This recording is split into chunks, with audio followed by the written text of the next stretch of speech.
Meni gapini ko't ma'qullarkanda yigit, dunyoda ikki ülkede musofir ayollar bor. Biri Turkmaniston, biri O'zbekiston. Boshqa hech bir ülkenin ayollari bolasini, chaqasini tashlab, musofirchilikni bo'yniga olib, ro'zg'or qilaman, uy-joy qilaman deb musofirchilikka chiqmaydi. Bu bir.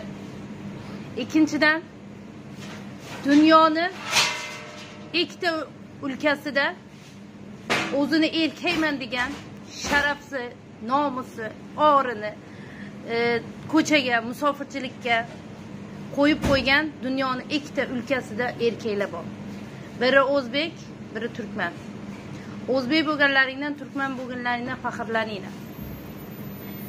Qizlarni, ayollarni ro'zg'or qildirib, uyda bog'lab, sila boqsaydilaring, hech qaysi ayol ko'chaga chiqib jalab bo'lib ketmasaydi. Keyin sizlar bu isnotni ko'tarib yurmasaydilaring. Sizlarni ham ona tuqqanini unutmanglar.